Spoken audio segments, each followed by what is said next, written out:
to them and all that.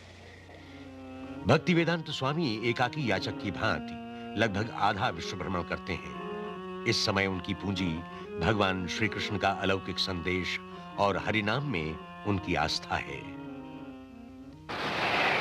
जलदूत की यात्रा उनके लिए कठिन परीक्षा सिद्ध होती है। भक्तिवेदांत स्वामी समुद्री जल रोग से पीड़ित होते हैं। उनकी छाती में असह्य पीड़ा होती है। 2 दिनों में 2 बार हृदयाघात होता है, परंतु वे धीरे धीरे स्वस्थ होते हैं और लिखते हैं, आज मुझे अच्छा लग रहा है, परंतु वृंदावन से अलग होना मुझे खल रहा है। मेरे पास कोई योग्यता नहीं, फिर भी इन संकटों के बीच मुझे अपने आध्यात्मिक गुरु की आज्ञा का पालन करना है। 17 सितंबर 1965 जलदूत बोस्टन बंदरगाह के तट पर रुकता है। जहाज पर ही भक्तिवेदांत स्वामी लिखते हैं, मेरे आराध्य भगवान श्री कृष्ण, आपकी इस क्षुद्र व्यक्ति पर असीम कृपा है, परंतु मैं ये नहीं जानता आप मुझे यहाँ क्यों लाए। यहाँ के अधिकतर लोग जीवन की भौतिकता में डूबे हैं। मैं किस भांति उन तक आपका संदेश पहुंचाऊंगा। मैं तो केवल आपके शब्द दोहरा सकता हूं। यदि आप चाहें तो मेरी वाणी को ऐसी शक्ति दें ताकि मैं अपनी बात उन्हें समझा सकूं। न मैं भक्त हूं, न मेरे पास ज्ञान है, परंतु मुझे आपके पावन नाम पर विश्वास है। यदि आपकी दया होगी तभी मैं अपना नाम भक्ति वेदांत सार्थक कर पाऊंगा। और इसके बाद वे हस्ताक्षर करते हैं, अत्यंत दीनहीन भिक्षुक एसी भक्ति वेदांत स्वामी। भक्ति वेदांत स्वामी सर्वप्रथम बटल पेंसिल्वानिया में रुकते हैं। अपने एक मित्र के पुत्र गोपाल अग्रवाल और उनकी पत्नी शैली के मकान को अपना निवास बनाते हैं। Swami was a friend of my husband's father. शैली के शब्दों में, स्वामी मेरे ससुर के मित्र थे। मेरे ससुर श्री अग्रवाल भारत में आगरा के निवासी थे। उनके कहने पर मैंने स्वामी को सहयोग दिया। वे आधी रात के समय हमारे घर आए और लगभग 1 माह हमारे साथ बटलर में रहे। मैंने उन्हें अपने ससुर की तरह ही स्नेह और सम्मान दिया। वे भावुक और दयालु थे। वास्तव में मैंने अपने जीवन में वैसा असाधारण व्यक्ति नहीं देखा। स्वामी जी के पास गिनी चुनी वस्तुएं थीं, पीठ पर थोड़े से कपड़े, एक टाइपराइटर, कुछ पुस्तकें तथा एक थैली में अनाज। बस यही उनका सामान था। कल्पना कीजिए, विश्व के दूसरे छोर पर आए व्यक्ति के पास बस इतना सामान। परंतु मैंने अनुभव किया कि उनके भीतर बहुत कुछ था। स्वामी जी अपने साथ एक छोटी कड़ाही भी लाए थे जिसमें अपना भोजन बनाते थे। अपना ही क्यों, वे हमारा भोजन भी बनाते थे। हमारा बच्चा केवल 6 माह का था जब वो आए, और जब ब्रिज पहली बार खड़ा हुआ, उसे खड़ा देखकर वे हंसे थे, खूब हंसे थे। ऐसी हंसी जो निश्चल होती है, सारे विश्व को मोह लेती है। उनके 1 माह के संपर्क में मुझे ऐसा आनंद मिला जैसा आनंद पाने की कामना मैं हमेशा करती हूँ। बटलर में भक्ति वेदांत सुविधा पूर्वक रहते थे, परंतु उन्होंने सोचा कि विश्व का सर्वश्रेष्ठ दर्शन भगवान श्री कृष्ण की भावना का प्रसार विश्व के श्रेष्ठतम नगर न्यूयॉर्क से प्रारंभ किया जाए। वे वहां से 100 वेस्ट में 72वें मार्ग पर रहने आते हैं। 3 माह पश्चात उनका टाइपराइटर तथा अनुवाद के लिए उपयोगी टेप रिकॉर्डर चोरी हो जाता है। भक्ति वेदांत स्वामी ने बाद में कहा, मैं संकट उठाकर अमेरिका आया, शरीर शिथिल और जीवन का अंतिम चरण। कभी यह भी नहीं सोचता कि कहां रहूं, और फिर उसके ऊपर वहां का भयानक शीत। यूं तो मैं 1 वर्ष अकेला था, परंतु मैंने अकेलेपन का कभी अनुभव नहीं किया। मुझे यह आभास होता रहता था कि मेरे आध्यात्म गुरु मेरे समीप हैं, इसलिए सारी कठिनाइयां होते हुए भी मैंने अपना उत्साह नहीं खोया। भक्ति वेदांत स्वामी अमेरिका उस दशक में पहुंचे जब सारे वातावरण में असंतोष व्याप्त था। जाति भेद को लेकर वियतनाम में चल रहे युद्ध के प्रति असंतोष था। असंतोष उन स्वार्थमय नीतियों के कारण भी था जो देश विदेश में चलाई जा रही थी। तो शासन से निराश होकर वहां के तरुणों ने एक विरोधी संस्कृति का सूत्रपात किया था। जब भक्ति वेदांत स्वामी अमेरिका पहुंचे, वहां तत्कालीन परिस्थिति के प्रति एक विद्रोह था और लोग विकल्प की खोज में लगे थे। भक्ति वेदांत स्वामी कुछ दिन बावेरी में अपने एक मित्र के घर में कोठे में रहते हैं। मुकुंद स्वामी, जो इस समय उनकी कक्षाओं में उपस्थित रहते थे, अपनी प्रथम भेंट के विषय में कहते हैं। मुकुंद गोस्वामी के शब्दों में, वो बहुत मोटे कांच का चश्मा लगाते थे और एक संस्कृत की पुस्तक सदैव उनके सामने खुली रहती थी। उनकी वाणी गंभीर थी, जो प्रतिध्वनित होती थी। वे साधिकार बोलते थे और उनका संस्कृत श्लोकों का पाठ मधुर होता था। स्पष्ट रूप से वे अद्वितीय विद्वान थे। भव्य व्यक्तित्व था, परंतु रहने का स्थान जानकर मुझे उनके प्रति उत्सुकता हुई।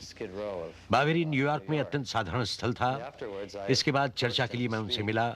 मैं खड़ा था और वो मेरी तरफ देख रहे थे, एक अबोध बालक की तरह।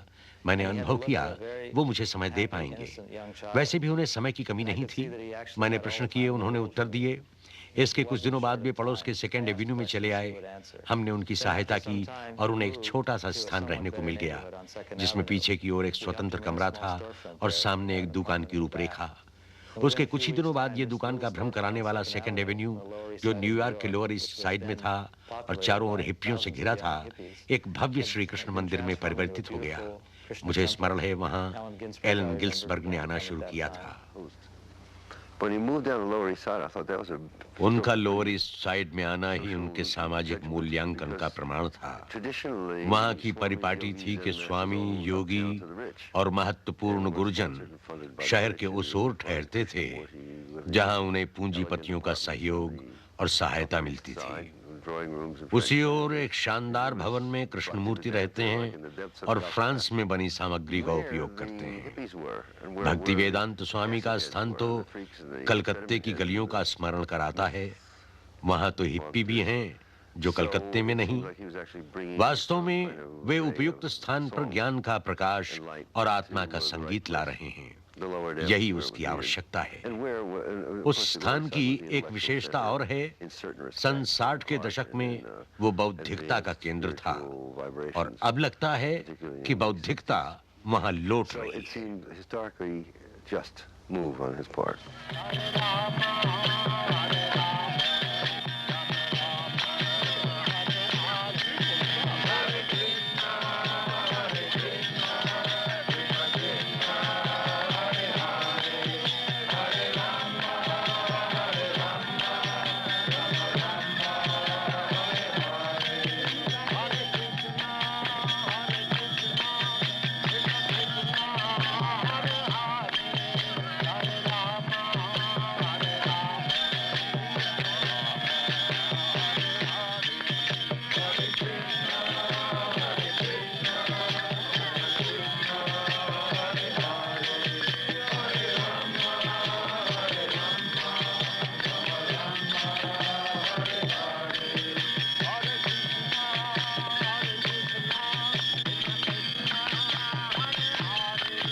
मुझे एक मित्र ने सूचना दी कि टॉमकिंस स्क्वायर में तृतीय गुरुवार को एक स्नेह उत्सव है।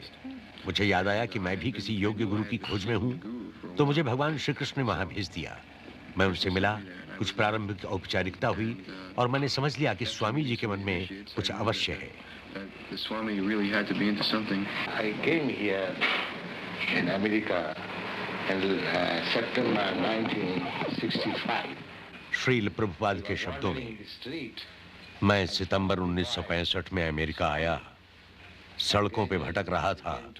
कुछ बालकों ने मुझे देखा और धीरे धीरे मेरे पास आए। मेरा उद्देश्य भगवान श्री चैतन्य का दर्शन समझाना है। Chanting Hare Krishna, Krishna Krishna, Hare Hare, Hare Rama, Rama Rama, Hare Hare.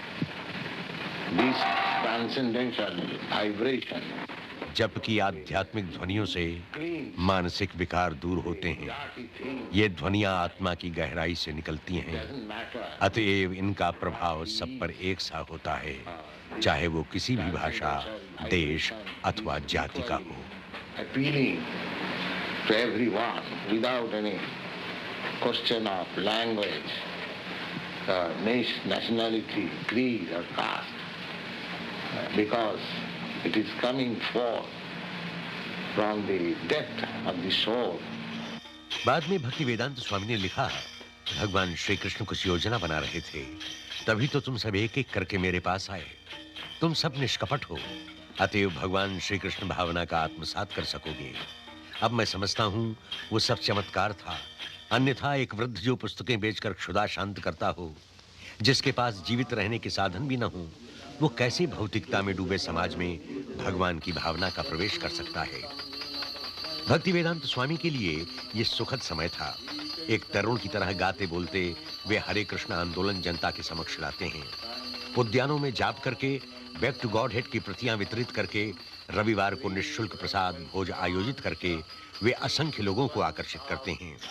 भविष्य के लिए उनकी आशा बलवती होती है, उसके प्रसार के आसार स्पष्ट होते हैं। हरे कृष्ण आंदोलन पनपने लगता है। Sometime in the spring of 1967, people handed me clippings. 1967 के वसंत में मुझे कुछ व्यक्तियों ने न्यूयॉर्क के समाचार पत्रों की कतरनें दी। उनमें न्यूयॉर्क में आए एक स्वामी का उल्लेख था। अतएव मैं उनसे मिलने और उनके आंदोलन को समझने वहां गया। मैं पहले उनके शिष्यों से मिला और मैं स्पष्ट कहूं, भक्ति वेदांत स्वामी के शिष्यों से मिलकर मुझे निराशा हुई। उनका ज्ञान अधूरा था और अपने लक्ष्य के विषय में वे भ्रमित थे। परंतु एक बात अवश्य थी, वो सभी गंभीरता से समर्पित थे। मैं उनके ये दो विरोधी पक्ष, एक ओर अनियमितता और दूसरी ओर संपूर्ण समर्पण, तब तक नहीं समझ पाया जब तक मैं भक्ति वेदांत स्वामी से नहीं मिला। और जब मंदिर में कई बार जाने के बाद उनसे मिला, तब मैंने स्पष्टता जाना कि केवल इन्हीं के कारण यह आंदोलन प्रगति कर रहा है। आश्चर्य की बात तो यह थी कि वे स्वयं को इन गतियों का केंद्र नहीं बताते थे। उन्होंने कभी यह नहीं कहा कि अमुक काम मेरे लिए करो। वो हमेशा कहते कि मुझे और आपको ये काम भगवान श्री कृष्ण के लिए करना चाहिए। वो प्रायः ऐसे काम कहते थे जो करने वालों को असंभव लगते थे। उन्होंने अपने एक प्रारंभिक शिष्य से एक पत्रिका शुरू करने के लिए कहा। उसने पत्रिकाएं पढ़ी थीं, परंतु पत्रिका के प्रकाशन से वो अनभिज्ञ था। उसने कहा, मैं ये कैसे करूंगा? भक्ति वेदांत स्वामी ने उत्तर दिया, भगवान श्री कृष्ण तुम्हारी सहायता करेंगे। फिर भी वो भयभीत था। न उसके संपर्क थे, न उसमें लोगों का विश्वास जीतने की क्षमता थी। परंतु स्वामी जी उसमें विश्वास जगाते हैं, कहते हैं भगवान श्री कृष्ण ही मार्गदर्शक हैं, वे ही आगे बढ़ाएंगे और वे ही हर कार्य करने की शक्ति भी देंगे। भक्ति वेदांत स्वामी न्यूयॉर्क के नहीं हुए थे, वे तो केवल भगवान श्री कृष्ण के थे। इसलिए जब उनके अनुयायी उन्हें सैन फ्रांसिस्को बुलाते हैं तो वो वहां भी पहुंच जाते हैं। वहां के निर्द्वंद तरुणों को भगवान श्री कृष्ण के विषय में बतलाते हैं। उनकी पुरातन संस्कृति, उनका आध्यात्मिक भोजन, उनका हृदयगत जाप और सदैव उच्च आदर्शों का महत्व समझाते हैं। फलस्वरूप हिप्पी आंदोलन के केंद्र Haight Ashbury Golden Gate Park जैसे स्थान पर हरे कृष्ण का मंत्र गूंज उठता है। मंत्र की गूंज में अद्वितीय शक्ति और प्रभाव स्पष्ट दृष्टिगोचर होता है।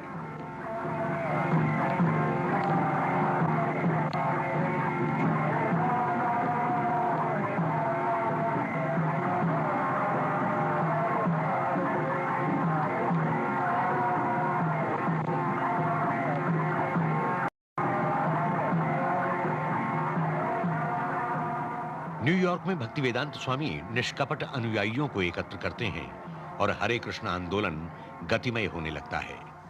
भक्ति वेदांत स्वामी को लोग सम्मान से प्रभुपाद कहने लगते हैं, जिसका अर्थ उन चरणों से है जिनके समीप गुरुजन भी बैठते हैं।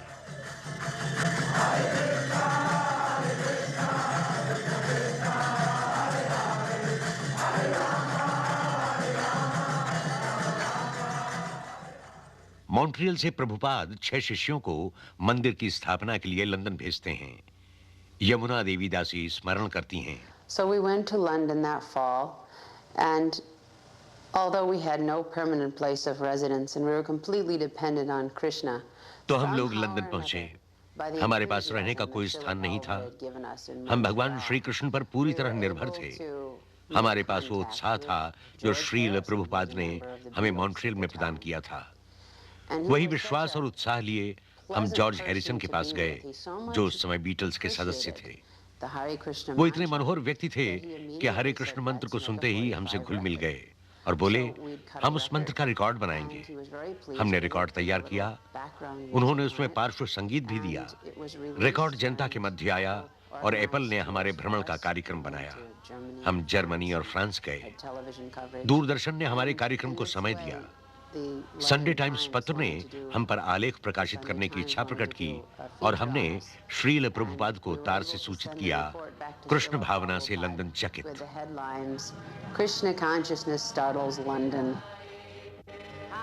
कृष्ण भावना की दार्शनिक यश से प्रभावित होकर जो भी श्रील प्रभुपाद के पास शिष्य होने आता था, वो इसे स्वीकार करते थे। हिंदुओं की कट्टरता के आधार पर नहीं, वरन योग्यता और सच्चाई के आधार पर उसे ग्रहण करते थे। भारतीय आध्यात्मिक जीवन के इतिहास में आज तक ऐसा नहीं हुआ। इस दुष्टर कार्य की ओर किसी ने साहस भी नहीं किया कि पाश्चात्य देशवासियों को परिवर्तित कर उन्हें पूरी तरह भगवान श्री कृष्ण का भक्त बनाए। परंतु अपनी अतुलनीय आध्यात्मिक शक्ति और ईश्वरीय कृपा से वे सफल हुए। ऐसे सफल हुए जैसी उन्हें स्वयं भी आशा नहीं थी। यह आंदोलन कितना पुराना है? ऐतिहासिक दृष्टिकोण से यह लगभग 5000 वर्ष पुराना है। क्यों पाश्चात्य जगत अब इसकी ओर आकर्षित हो रहा है? इधर कुछ वर्षों से ही पाश्चात्य जगत पर इस आंदोलन का प्रभाव पड़ रहा है। ऐसा क्यों? पाश्चात्य देशों की तरुण पीढ़ी निराश और कुंठित है। हिप्पी आंदोलन इसका प्रमाण है। इसलिए जब उन्होंने कोई वास्तविक आधार पाया तो उसे ग्रहण कर लिया।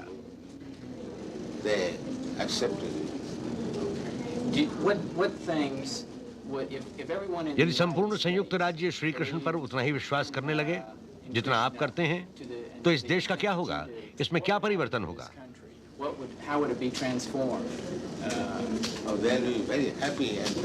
लोग अत्यंत प्रसन्नता और शांति से रहेंगे। उसके बाद यहाँ हिप्पी नहीं रहेंगे। आप हिप्पी किसे कहते हैं? वो जो धूम्रपान करता है। आप मुझसे अधिक जानते हैं। कुछ असामान्य, विलक्षण।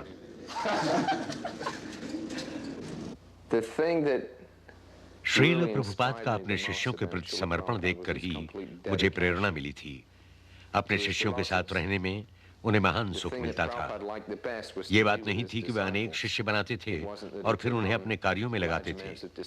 वास्तव में हम उनके लिए जितना कार्य करते थे, उससे अधिक वे हमारे लिए करते थे। यात्रा के समय उनके साथ रहकर मैंने देखा है वे हमारे लिए कितना त्याग करते थे।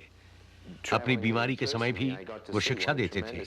हम लोगों के लिए चिंतित रहते थे, हमारे कार्यकलापों की जानकारी लेते थे और एक एक शिष्य के विषय में पूछते थे। हमारी व्यक्तिगत आवश्यकताओं के लिए भी समय निकालते थे। प्रभुपाद हम लोगों से पृथक नहीं थे। उनकी इच्छा थी कि हम लोग उन्हें उस स्नेह का प्रतिदान दें जो स्नेह वो हमेशा हमें देते थे। और जब हम उनके स्रोत का प्रतिदान उन्हें देते थे तो हमें उनका स्नेह और भी अधिक मिलता था। जहां तक मेरे व्यक्तिगत अनुभवों का संबंध है, मैंने श्रील प्रभुपाद में एक ऐसा व्यक्तित्व पाया है जिस पर मैं अपना सब कुछ सच्चाई से बलिदान कर सकता हूं। श्रील प्रभुपाद के दृष्टिकोण से भगवान श्री कृष्ण भावना न कोई विश्राम के क्षणों का दर्शन है और न ही कुछ समय का धर्म। वो तो जीवन की अबाध गति है, अविरल धारा है। वो श्रेष्ठतम संस्कृति भी है जो मनुष्य की राजनैतिक, आर्थिक तथा सामाजिक समस्याओं का अंत कर सकती है। अपने इस स्वप्न को साकार करने के लिए श्रील प्रभुपाद 12 वर्षों में विश्व की परिक्रमा 14 बार करते हैं और अपने अनुयायियों को प्रेरणा देते हैं, जिज्ञासुओं से भगवान श्री कृष्ण भावना पर चर्चा करते हैं। श्रील प्रभुपाद के शब्दों में, वास्तव में हमारी व्यक्तिगत निधि कुछ नहीं है, जो है सब भगवान का है। हमने भगवान की निधि चुराई है और उस पर अपना अधिकार जताते हैं। जैसे ऑस्ट्रेलिया, वहां अंग्रेज आए, पर क्या ऑस्ट्रेलिया अंग्रेजों की संपत्ति है? वो तो पहले से ही वहां था। अमेरिका भी था। और जब सब कुछ नष्ट हो जाएगा तब भी वो रहेगा। इस सत्य के बीच हम आते हैं और अपना अधिकार जताकर कहते हैं ये संपत्ति हमारी है, और फिर झगड़ते भी हैं। भगवान श्री कृष्ण भावना की परंपराओं को पूर्ण वैभव के साथ पुनः जागृत करने के लिए प्रभुपाद एक ऐसे कृषक समाज की कल्पना करते हैं जिसका केंद्र भगवान हो। सर्वप्रथम ऐसा समाज वो पश्चिमी वर्जीनिया की पहाड़ी पर प्रारंभ करते हैं। इसे प्रभुपाद भगवान श्री कृष्ण के वृंदावन का स्मरण कर नया वृंदावन नाम देते हैं। 1972 में श्रील प्रभुपाद डेलास टेक्सास में भगवान श्री कृष्ण भावना पर आधारित प्राथमिक शाला प्रारंभ करते हैं। सत स्वरूप दास गोस्वामी बतलाते हैं, श्रील प्रभुपाद व्यावहारिकता को ध्यान में रखकर प्राथमिक शाला प्रारंभ करते हैं, जिसमें बालक नियमित अध्ययन के साथ आत्मबोध का ज्ञान भी पा सकें। इसका यह अर्थ हुआ कि गुरुकुल परिपाटी अनोखी थी, क्योंकि वहां शिक्षक स्वयं दुर्गुणों से परे होता था। आज के शिक्षा जगत में ऐसे शिक्षक पाना कठिन है जो अपनी सारी शैक्षणिक योग्यताओं के बावजूद यौन विकृतियों, मद्यपान तथा धूम्रपान से मुक्त हो। परंतु भगवान श्री कृष्ण भावना के शिक्षक के लिए यह अनिवार्य है कि वो स्वयं भक्ति के ऐसे धरातल पर हो जहां उसके विद्यार्थी उसे आदर्श मानकर चलें। जो शिक्षक कहता है उससे अधिक जो वो करता है, उस सत्य से बालक शिक्षा ग्रहण करे। श्रील प्रभुपाद ने अपने गुरुकुल में इसी प्रकार के आदर्शों का समावेश किया। श्रील प्रभुपाद धीरे धीरे अपने शिष्यों को श्री मूर्ति पूजा की पवित्र परंपरा की ओर उन्मुख करते हैं, ताकि वे अध्यात्म के क्षेत्र में उन्नति कर सकें। वे कहते हैं, भगवान श्री कृष्ण केवल ज्ञानेंद्रियों की सहायता से नहीं समझे जा सकते, परंतु मूर्ति के रूप में वे स्वयं हमारे सामने प्रकट होने की कृपा करते हैं और हमारी सेवा स्वीकार करते हैं। जब हम मूर्ति की सुंदरता की ओर आकर्षित होंगे, तब हमारे मन से भौतिक वस्तुओं का आकर्षण नष्ट हो जाएगा। जो जो हम मूर्ति की सेवा करेंगे, त्यों-त्यों हमारे मन में भगवान के प्रति निष्ठा बढ़ती जाएगी और यही निष्ठा हमारे जीवन को सफल करेगी।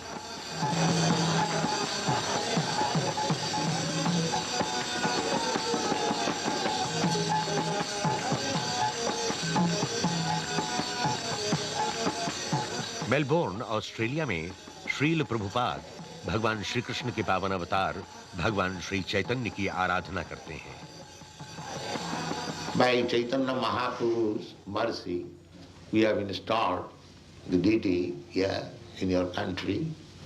प्रभुपाद के शब्दों में, श्री चैतन्य महाप्रभु की असीम कृपा से हमने आपके देश में मूर्ति स्थापना की है। आप भाग्यवान हैं कि श्री चैतन्य महाप्रभु आपके देश में प्रकट हुए और अब वे आपको चिंता मुक्त होने का उपाय समझाएंगे। यही श्री चैतन्य महाप्रभु का संदेश भी है। हर व्यक्ति समस्याओं और चिंताओं से उलझा है, परंतु यदि वह चैतन्य महाप्रभु के दर्शाए मार्ग पर चलेगा तो वह इन सारी आपदाओं से मुक्त हो जाएगा।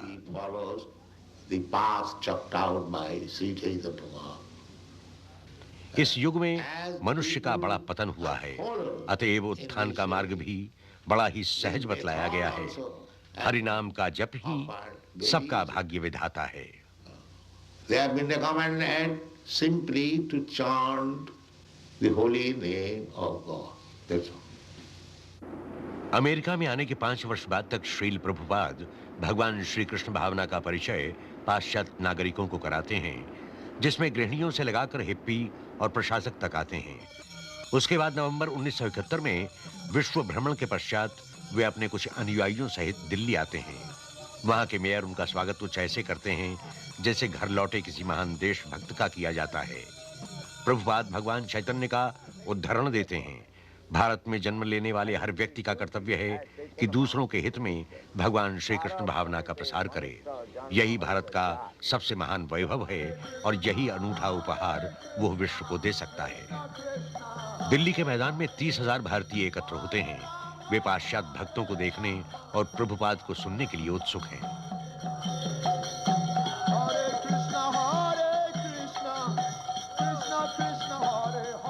To bring about this change in India, Bhavanand Goswami के शब्दों में, भारत में ये परिवर्तन लाने और भगवान श्री कृष्ण भावना को पुनर्जागृत करने के लिए ही प्रभुपाद ने योजना बनाई थी कि वे अपने साथ नृत्य करने वाले श्वेत हाथी लाएं।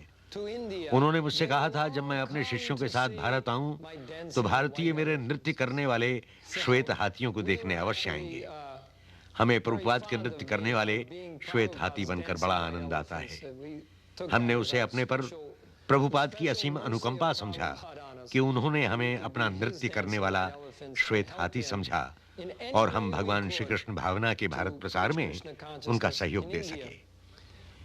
Prabhupada was told by an astrologer in Navadvip. पश्चिमी बंगाल के नवद्वीप स्थान के एक ज्योतिषी ने प्रभुपाद का चित्र देखा। उनका भव्य चेहरा देखकर उसने भविष्यवाणी की थी, इस व्यक्ति में ऐसी योग्यता है कि वो सारे संसार को शांतिपूर्वक रखने के लिए एक घर बना सकता है। जब मैंने ये प्रभुपाद से कहा तो बोले, यही तो मेरा उद्देश्य है। भगवान श्री कृष्ण भावना का भवन इतना विशाल है कि उसमें संपूर्ण विश्व शांतिपूर्वक रह सकता है। यद्यपि हरे कृष्ण आंदोलन सारे विश्व में फैल रहा था, फिर भी प्रभुपाद उसका मूल भारत भूमि पर ही रखना चाहते हैं।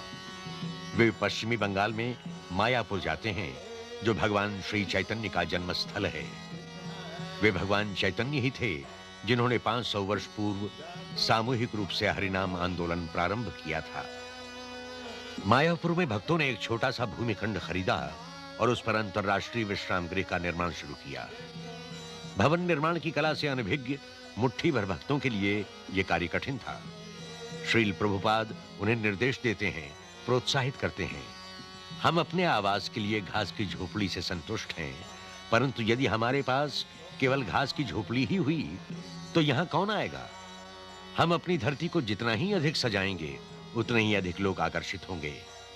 प्रभुपाद यहां ज्ञान का विशाल मंदिर बनवाना चाहते हैं, जिसमें विश्व की बड़ी से बड़ी वेधशाला समा सके और उसके चारों ओर आध्यात्मिक नगर हो, जिसमें पाठशालाएं, दुकानें, खेत और अनेकों छोटे-छोटे मंदिर हों, जिसमें भगवान श्री कृष्ण की वंदना की जा सके। अनेकों लोग आते हैं, श्रील प्रभुपाद के आंदोलन में सक्रिय सहयोग देते हैं और उनके शिष्य बनते हैं। प्रभुपाद समझाते हैं कि मंदिर के आसपास 10 मील की परिधि में कोई भूखा नहीं रहना चाहिए। मार्च 1972 में भक्त इस्कॉन का प्रसाद वितरण आंदोलन प्रारंभ करते हैं और प्रसाद तथा शाकाहारी भोजन भगवान श्री कृष्ण के नैवेद्य के पश्चात बांटते हैं। जैसे ही मायापुर की योजना पूर्ण होती है, प्रभुपाद 6 महाद्वीपों से अपने शिष्यों को आमंत्रित करते हैं, जिससे वे हर वर्ष भगवान श्री चैतन्य के जन्मदिवस समारोह में एकत्र हो सकें। वृंदावन में श्रील प्रभुपाद अपने शिष्यों की आयोजित यात्रा पर विभिन्न पवित्र स्थानों के दर्शन कराते हैं और स्वयं भगवान श्री कृष्ण की लीलाओं का वर्णन करते हैं। भक्त यमुना के निर्मल जल में स्नान कर धन्य होते हैं।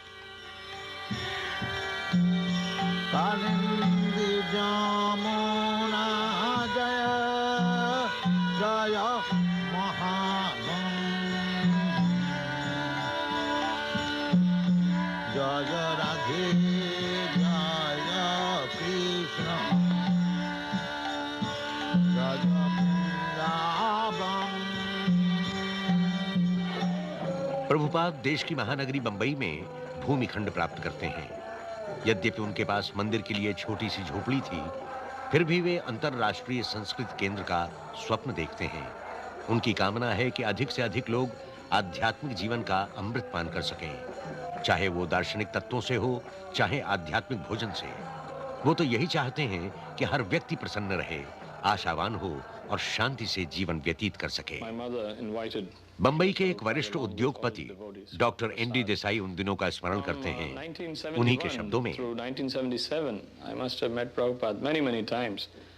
1971 से लगाकर 1977 के बीच में अनेकों बार श्रील प्रभुपाद से मिला और हर बार मैंने उनमें दोष निकालने की कोशिश की, उन्हें क्रोधित करने का प्रयास भी किया।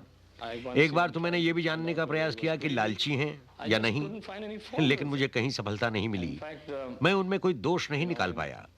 वास्तव में हम व्यापारिक जीवन में या दैनिक जीवन में दूसरे व्यक्ति की कमजोरियों का पता लगाना चाहते हैं और व्यापार में उनकी कमजोरियों से लाभ भी उठाते हैं। परंतु ये एक ऐसे व्यक्ति थे जो कभी उत्तेजित ही नहीं होते थे। उनमें न किसी प्रकार की वासना थी और न ही किसी प्रकार की लिप्सा। द्वेष उनसे कोसों दूर था। उसके बाद उन 6 वर्षों का अनुभव लेकर मैंने अनुभव किया कि वे अलौकिक शक्तिवान एक दिव्य पुरुष हैं।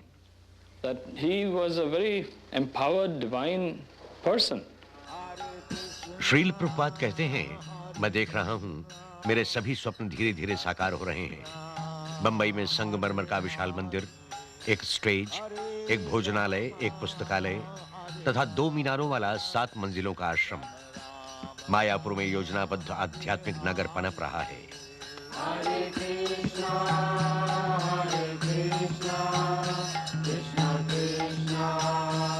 वृंदावन में जनप्रिय कृष्ण बलराम का मंदिर, एक अंतर्राष्ट्रीय अतिथि गृह तथा एक माध्यमिक शाला। प्रभुपाद देखते हैं कि उनकी संस्था विश्वव्यापी मंडल का रूप ले रही है, जिसमें 100 से अधिक मंदिर, भोजनालय, संस्थाएं, शालाएं तथा कृषक समितियां हैं। भगवान श्री चैतन्य ने 500 वर्षों पूर्व भविष्यवाणी की थी कि एक दिन ऐसा अवश्य आएगा जब भगवान श्री कृष्ण का नाम विश्व के गांव-गांव और नगर-नगर में गूंजेगा। 70 के दशक के मध्य तक हरे कृष्ण घर-घर में व्याप्त गया। प्रोफेसर कॉक्स के शब्दों में, जब मैं पहली बार हरे कृष्ण भक्त से मिला तो मुझे आज भी स्मरण है, मैं उसे देखकर आश्चर्यचकित हुआ था। उनका परिधान, उनका जाप और केशविहीन सिर सभी मुझे अनोखे लगे थे।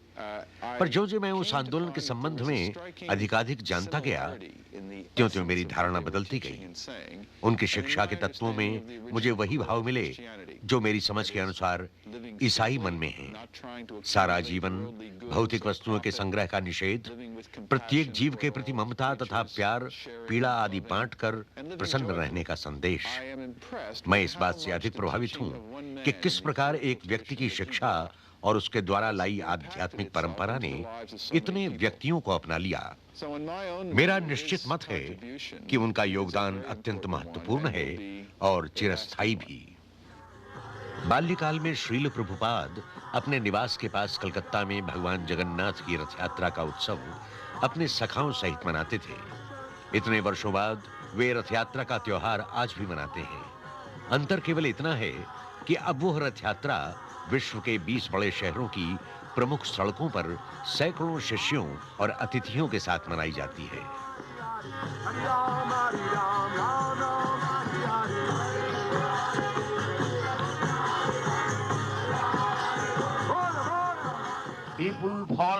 श्रील प्रभुपाद के शब्दों में, लोग अमेरिका निवासियों के पीछे भागते हैं, उनका अनुकरण करते हैं। मैं पूरे विश्व का भ्रमण करता हूं और देखता हूं वे गगनचुंबी अट्टालिकाएं बना रहे हैं, आपके देश का अनुकरण कर रहे हैं। इसलिए यदि आप भगवान श्री कृष्ण भावना को अपनाते हैं, उनका जप करते हैं, भाव विभल होकर नृत्य करते हैं, तो सारा विश्व आपके पद चिन्हों पर चलेगा और फिर यह वैकुंठ बन जाएगा। कष्टों से हमें त्राण मिल जाएगा।